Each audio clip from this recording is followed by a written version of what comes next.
Welcome to Happy Talks with Dr. Alice and Donovan. Dr. Alice Fong is a holistic naturopathic doctor and founder of Amor de Soi Wellness.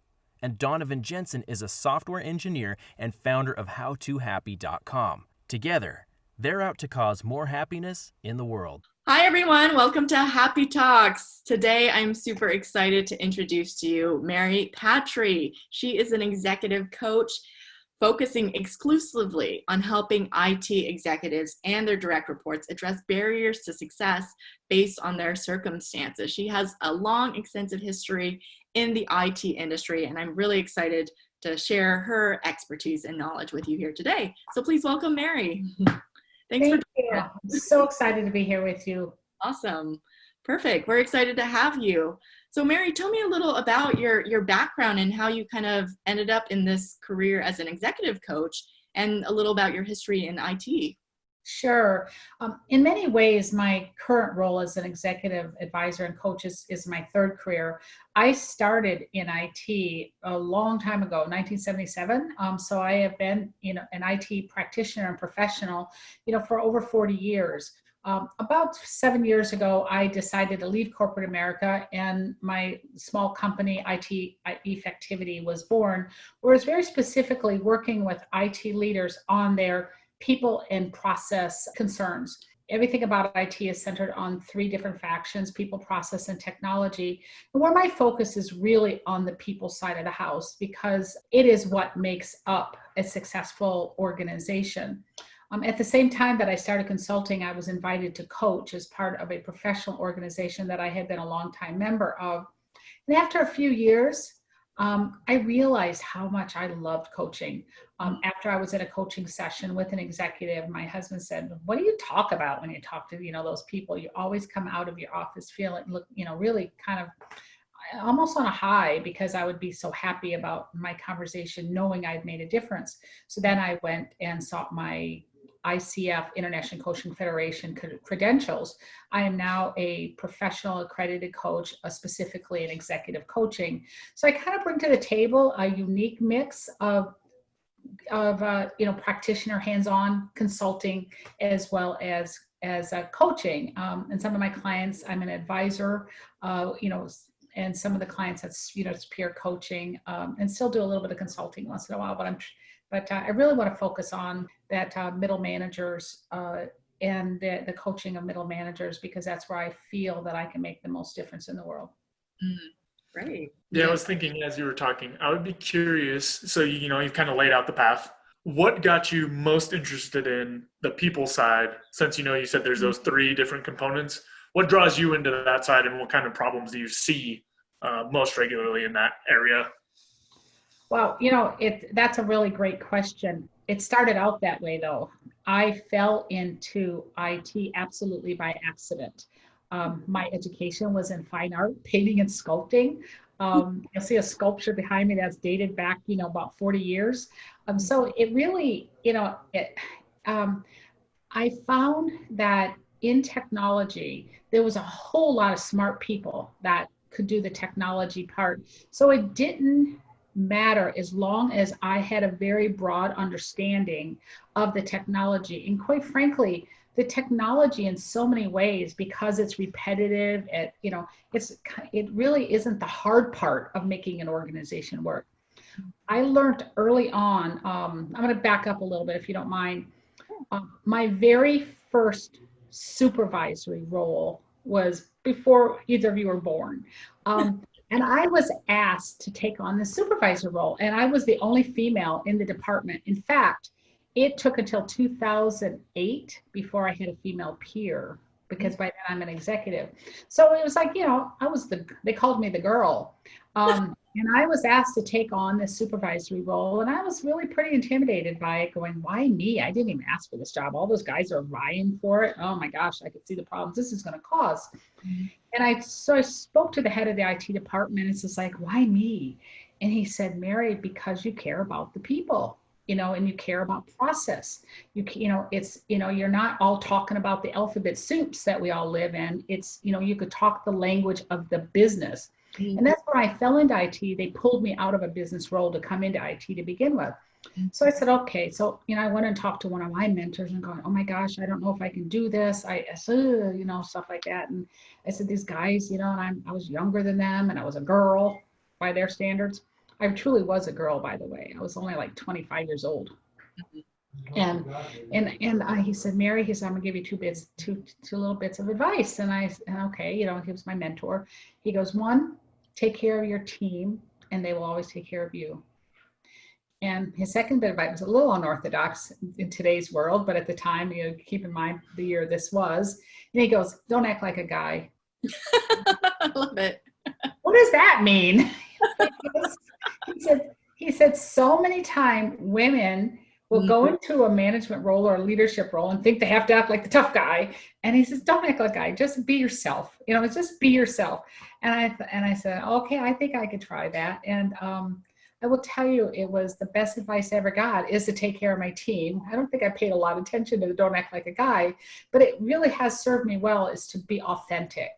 So I have a very, very high geek factor, I've been told by the technical guys and women, but mostly guys, you must admit. And it's because I empathize, I understand, and I let them grow. I help them to grow. I have enough of a breadth of understanding, but God forbid if, nobody's, it's been a long time since someone let me actually touch the technology physically. And I am okay with that. I love the application of technology. Wow, that's a really inspiring story. I love it. And I definitely can see how, even though you didn't feel confident coming into this role and, you're not one of the guys, and it's like, maybe there's guys that are more experienced than you. What I was hearing is like, you brought a really valuable skill set to the organization, in that like your strength is being a woman and being able to connect with people and building relationships, because that is a critical aspect of business as a whole. And so that was missing.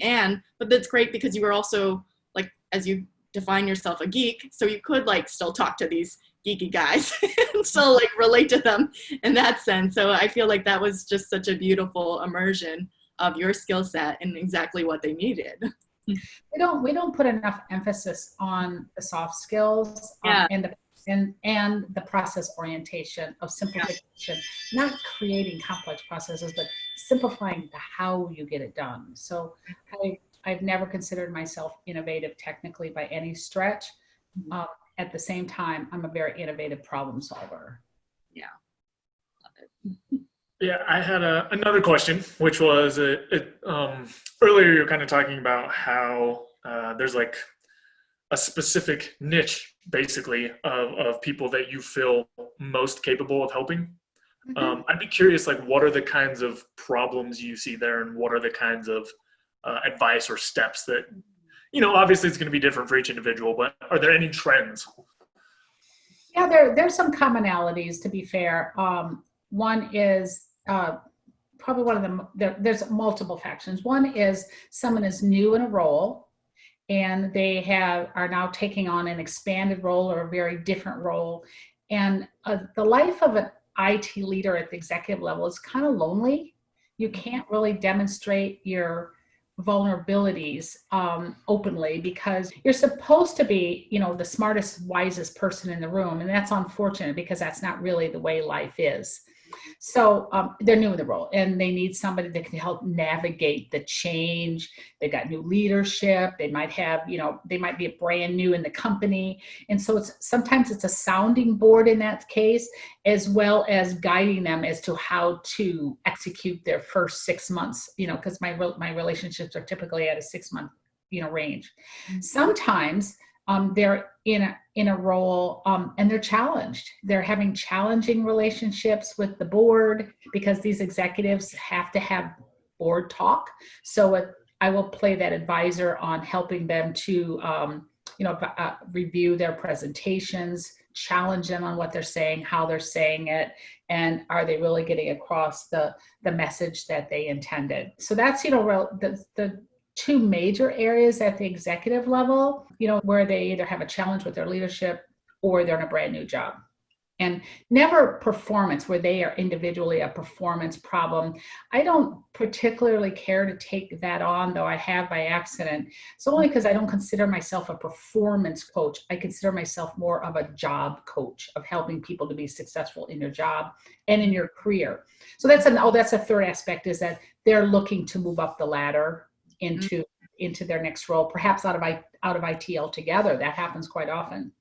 So that's at the executive level. Oh my gosh, I apologize. I've got workers out there. This is COVID though, you know.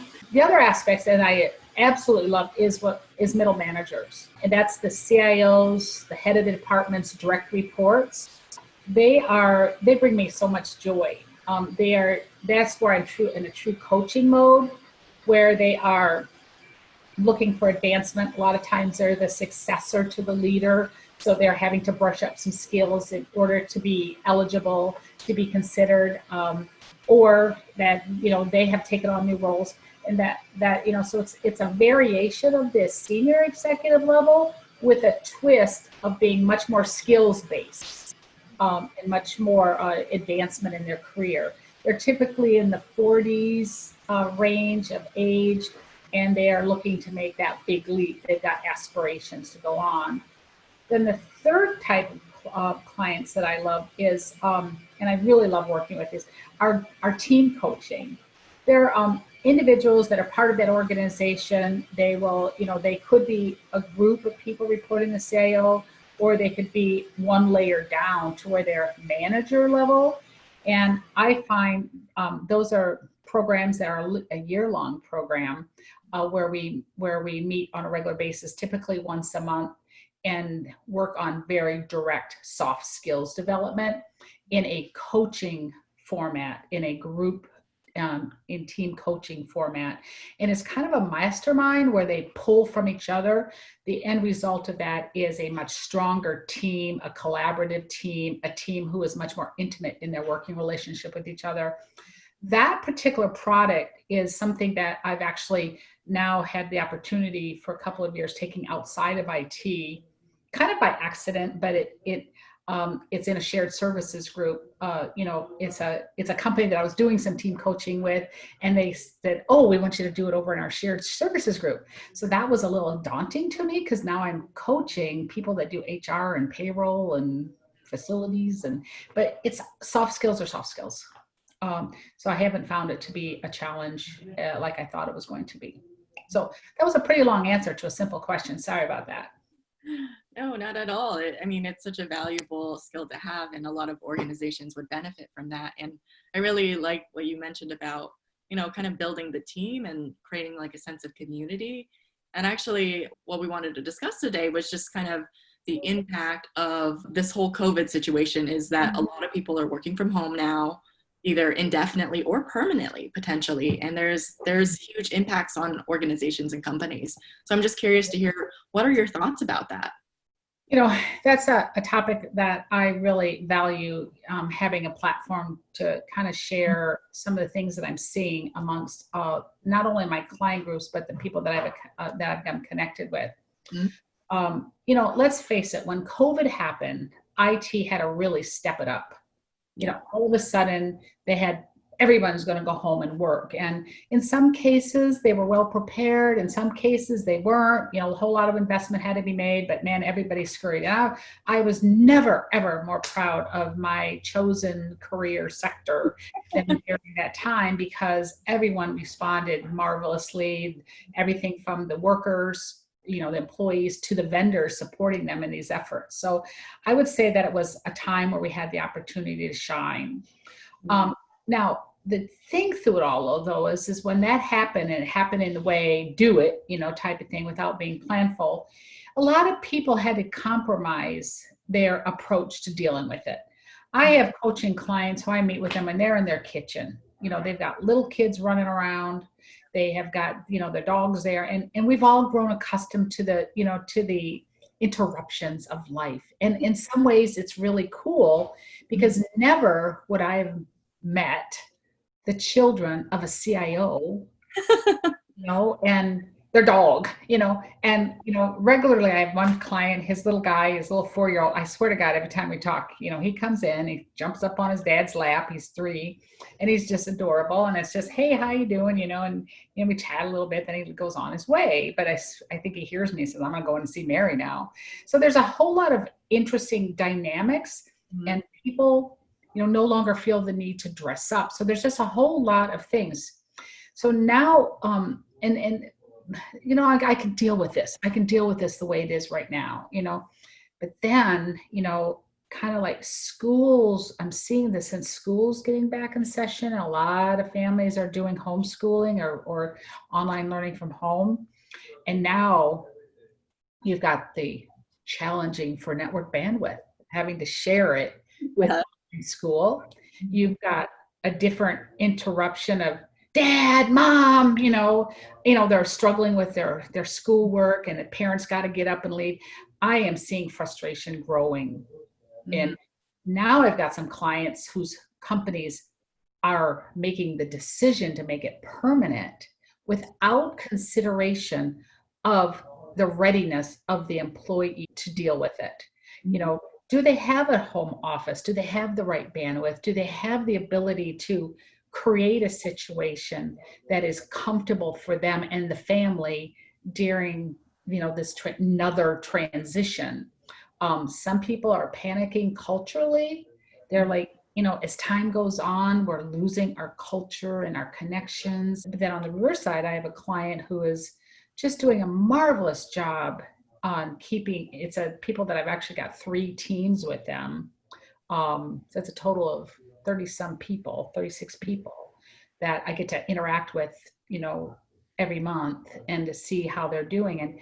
And they're doing all kinds of wonderful creative things, such as the leader of the company has every single month a fireside chat. The leader of the department is the head of the department.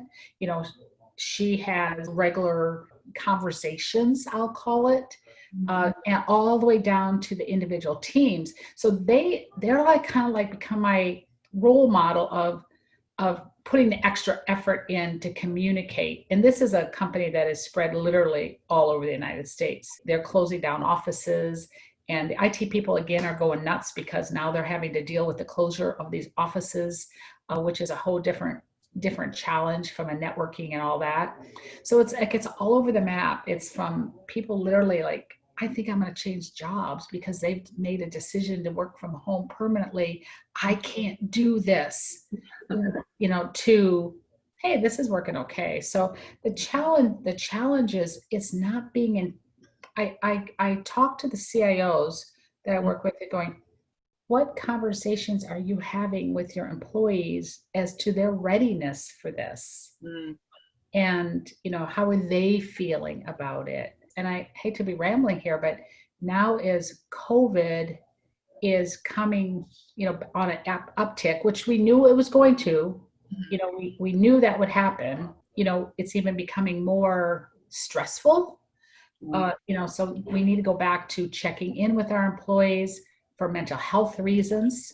I think there's not enough emphasis on the care and feeding of the person. It's just more of how they delivering to the expectations as opposed to how are they. So it's something I've got a lot of conflict. Can you tell that I've got a little worry? I've got a little work, and it's more intuitive and brewing. As health professionals and mental health professionals and healthcare, what is your reaction to that, Alice?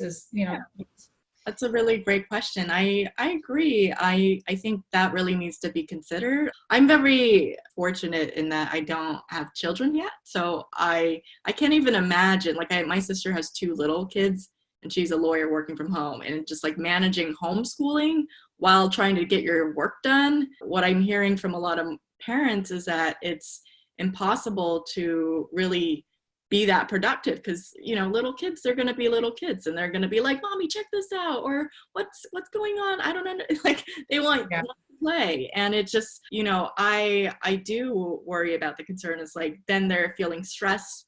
The impacts of chronic stress is that's what I deal with on a day-to-day basis with my clients, is just that they're in this constant state of stress, and then that leads to like a decreased immune function, that leads to poor sleep, that leads to just this trickle down effect of health concerns over time. And I think the company needs to really assess case by case, you know, making different distinguishes, not expecting parents to perform at the same degree that they did when they were working in the office, because they're dealing with different situations and they have to like be present to what each person is dealing with. Because maybe some people are actually performing better because they're not distracted by a lot of people. I hear that too. And that's another thing. So, I mean, I was already working from home mainly. So it, for me in my career, wasn't a huge impact for me, but I know just from like a lot of my clients, it's like, it's a struggle. Like they have to, I have parent clients that are waiting until the kids go to bed at like 8 or 9. So they're working from like 9 to like 2 a.m. getting what they need to do done. And I know that's going to pay a toll when they have to wake up at 6 a.m. to start the next day. And it's just going to really be a cumulative effect. And that's not healthy. Yeah, I've essentially lost my executive assistant support because she's got 4 kids, and used to be she would do her work while the kids were at school, and now she's not. And you know, she's doing. You know, it's interesting how I never thought about that. Going, hey, wait a minute, I was impacted because of those, you know, those moms doing their. Donovan, you work with technical people. What are you seeing amongst your peers as far as that connection of a team? Yeah, there's definitely a good mix of things going on, right? And it's like the stereotype of like, oh, all the engineers don't want to be here anyway. Woohoo! Like we got to be at home. And for some people, it has been great, and for other people, not so much. I'll speak personally. Like for me, one of the rough things was I set up my life in a way so that I was planning to be at work. So I had a very small apartment. And as soon as it was like, oh, you live here 100% of the time now in this one bedroom, not even one bedroom, in this one room, it was okay at first, right? And this is kind of what I'm seeing. At first, it was fine. Like, I can do this for a month, 2 months, 3 months. Now that it's transitioning into like 6 months, a year and a half, 2 years, like you were saying, some people on a permanent basis, a lot of the situations don't seem long-term, like sustainable. And it's like you were saying, like, my thing is temporary, but there's not really a conversation around it. There wasn't a real discussion, and I haven't heard from other people in other realms or other companies that same type of thing you were talking about, much discussion. I mostly just heard companies mainly unilaterally saying, here's what we're doing moving forward, or like, here's what you can expect for the next couple months, but then after that, who knows? So I think that especially as time goes on, more and more people, or at least personally, it's becoming more and more difficult without switching circumstances. So either for me, like I'm switching up all kinds of stuff. As Alice knows, like I've moved around a couple times and I'm trying to like figure out a situation that works for me to work remote. But I'm seeing the same thing with my family. Like I have siblings that are very young, like 10 and 13 or so. And it's kind of what you were mentioning where my mom is now working from home. The kids have started school again, and somehow she's supposed to help them with school and do her job. And like it's, again, in the short and intermediate term, it was maybe okay, but as it drags on and on and on, it's just not sustainable. And I just haven't seen many proposals, and maybe that's just the circles I'm in, but ways to change things and make it better. It seems like it's just kind of this like endless, we can kind of sort of make it work. And I think that's like we were speaking about, going to build up and up and up and up and start causing more and more problems for people. And it's kind of a mindset thing as well. I'm always, I don't know if any of you ever followed Marie Forleo, but she has this book called Everything's Figure Outable. And I love the book. It's a great book if you ever want to read it. And I do believe this is figure outable, but we have to have the conversation, and we have to figure out what circumstances means what, and how you as an individual, because it is a very individual thing. One is how does your personality deal with the lack of the human connection? And then all the way to, do I have the right space and the right technology in order to work comfortably at home? And how do I stay connected with my other team members? Because, and my boss and my stakeholders and all of that, and it needs to take some concentrated thought. And that's where I think we're falling down, is that decisions are being made that unilateral, as you said, without consideration of what circumstances your employees are living under. And then I'm gonna layer on top of that is there's also some process changing. Is perhaps in your ways, because you being a designer in the way you do yours, I don't know if you do sprints or however you do your design work, is, how is your voice heard? How, what's the cadence for getting together? What are you doing to replace those hallway conversations and those coffee pot conversations? Because let's face it, a lot of work gets done there. So there's when you're relying on things like Teams or Slack or whatever it is, but after a while, it kind of like loses the personality and loses that connection. So it's a really multi-pronged thing. And I believe we have an opportunity over this next year to figure it out. We just have to start working on figuring it out.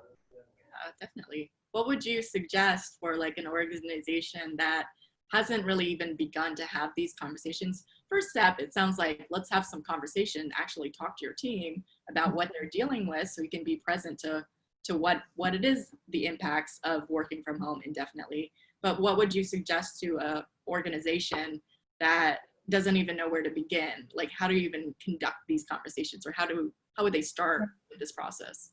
I really think, to start, it's quite frankly is a form of an engagement survey, so you can get a really broad brush to see, because from that you would be able to see, and you could have some very pointed, very calculated questions, such as, what is your family situation?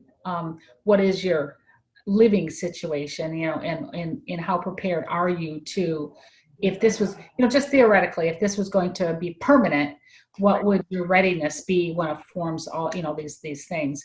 And I think based on that, then you could kind of see that, kind of like, what your landscape looks like. But most importantly, I'd pull together focus groups. I would pull together representation from groups and filter it up to see how well the teams are going.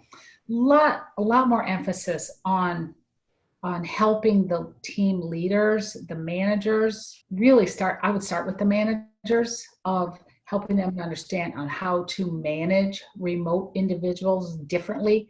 How many, because it could be, I know people who haven't talked to their supervisor, their manager in weeks, and because it's, they don't have the culture of having one-on-ones. They don't have the culture of team meetings, except maybe once a quarter, depending on how large the company is. So, and it just isn't acceptable to go any length of time.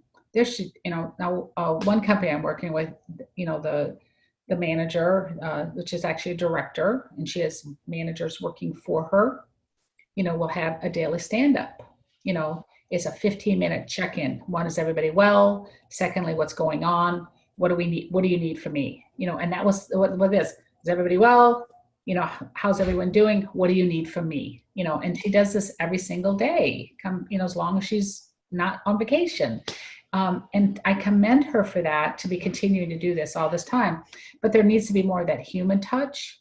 So one is, what's the landscape look like? What is the cadence? Are people prepared? Let's face it, and maybe Donovan, you'll recognize this. Most of IT professionals are in the I range of Myers-Briggs. They're introverts. They're fine not to have to talk to somebody. My stepson works for a large power company here in Phoenix Valley.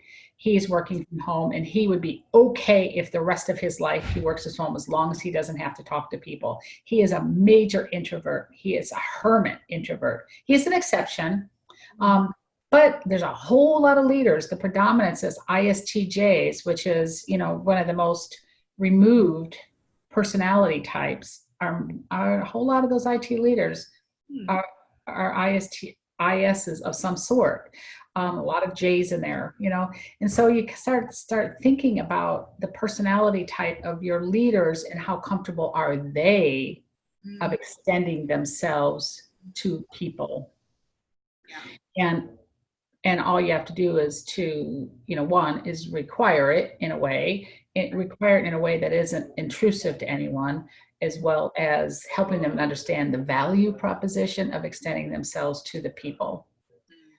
And then processes have to be adjusted as well, because maybe the way you approve something before, maybe the way you actually design something, you have to take in consideration process as well. I don't want to leave that out. So it would be hard. In fact, it's an opportunity that I haven't thought about before, of trying to, it hasn't really come up to me to try to directly help organizations with it, but it's something that I'm going to have to think about with some of my current, clients is, what can I do to help them deal with this? And, and I have been having conversations pointing them out. I'm seeing this. I think we've got to pay attention. Mm-hmm. Interesting question. Thank you. Yes. Just as you were talking about that, I was kind of thinking about some of my different experiences and some of the stuff I've run into. And I definitely think in the tech-heavy side of things, there are definitely some more opportunities for leaders to try to connect, especially in this circumstance. Like, I feel like when the offices were open, there was enough interaction happening. But I've noticed for some of the people I know and for some of the teams, kind of like you were saying, there are people who are not getting any real feedback or connection with their manager or high level up, because neither side, both individuals are so on the introverted side that both would prefer not to have these conversations. And I do think there's definitely like a place for some nudging there that would be especially useful during these times. Yeah. Yeah, and when you think about a company as tech heavy as yours, or the ones you work with, I would love to see the profile of that organization as a whole, or any large technology organization. I'm working with a much smaller scale technology organization on a coaching and advisory role right now, and yes, I see the problem on a micro scale. Definitely. Yes. Well, Mary, we really appreciate you joining us today. It's been a pleasure. Is there anything you would like to plug before we wrap up today? No, it's nothing I want to plug as much as I want to thank you for bringing the conversation to the table. Everything, it takes courage to open up concerns, but it also is the only way things get any kind of attention or any kind of change happen. Without the courage of having the conversation, you just sort of pretend it doesn't exist. So thank you. Yeah, no, it's such a critical conversation, and it's like, yeah, you can avoid it and ignore it, but that doesn't make the problem go away. And then your employees could be building up resentment and upset because you wouldn't address it. So it's definitely a critical conversation to have. It's not necessarily an easy one, but it's necessary for the well-being of the company, is the well-being of the team members. Absolutely. So, yeah, Alice, I'd also like you to go back to your peers in your industry and talk to them about what potential impacts could do, and what maybe could be done from a healthcare, a natural healthcare perspective. I would love to collaborate with you, and using Donovan's experience as kind of a testing ground. Well, what is it that the industry, that the coaching industry, that the healthcare industry can do to help the solution, or can bring forth a solution that is workable? And that's a really big challenge, but it's just something that really popped into my mind as we were wrapping up our conversation here. Yeah, well, just to kind of like briefly touch on what I have been doing so far to help organizations, because it's like, I'm a stress doctor. I address stress, this like thing. So when COVID happened, actually business actually increased for me, because stress is a common issue that people are dealing with. So I ended up doing a bunch of virtual stress reduction workshops for various companies and organizations. And some of them, actually, one of them, it was for, I won't say what city, but it was for the city that was kind of, their employees were dealing with like a lot of the COVID response and all these like angry, upset people of how the city's responding to it. And so and they were just getting burnt out, maybe a couple months of that, it's fine, but it's just like an ongoing thing that just never ends. It's really going to pay a toll on their health and well-being. And so what that company or organization did was just like, here are some group workshops. Attendance is optional. It's there for your support. And if you want, we'll sponsor, if you want to do, because obviously one hour stress reduction workshop is not going to cut it for this level of stress. It's going to be a great intro, but if they really want to get some work done, it's going to require more individual attention and really hone in on like giving them this time and space to actually take care of themselves. I think that's what's missing for a lot of people. It's like they don't give themselves the space to actually do that self-care piece, but it's absolutely critical, especially in prolonged periods of stress, because otherwise, you're just this burnt out person, and then you can't really contribute to anyone when you're just like this burnt out, stressed, overwhelmed person. You don't really have a lot to give anymore. So yeah. I like that the organization had taken on sponsoring like one-on-one consults with me for their, not everyone in the group like took that on, but the people that were feeling like they needed extra support and maybe they didn't have the financial means to afford it, the fact the company sponsored it was a really great approach, I thought. Yeah, it really is, because it's one of the things that has been lost in this mess, and I bet both of you experience as well. There are no boundaries anymore. Yeah, no. I had a call at 9:00 on Sunday night from an East Coast client asking me about, he's not even a client, he's a former client, asking me about something I could help him with it. And the phone rings at 9:00, East Coast number. I'm like, what the heck? Do you realize what time it is, your time? Right. Mm-hmm. And that would never have happened in the past, ever. No, it's a weird world we live in now. There's just boundaries. And I love what your client had you, I love the fact that someone had the forward thinking to include that. Thank you. Yeah, absolutely. Thank you for being a guest on our show and just really, sharing your expertise and just really helping companies understand the importance of like addressing the impacts of working from home indefinitely or permanently. So thank you, Mary. You're welcome. And again, thanks again for bringing the conversation forth. So, of course, yes. And it's great to meet you, Donovan. Likewise. Yes. And thank you everyone for watching, and we'll see you next time. You can check out more content at howtohappy.com. Also, don't forget to subscribe so you can stay up to date on the videos. We've also got a Twitter, Instagram, and Facebook that you can check out. See you next time.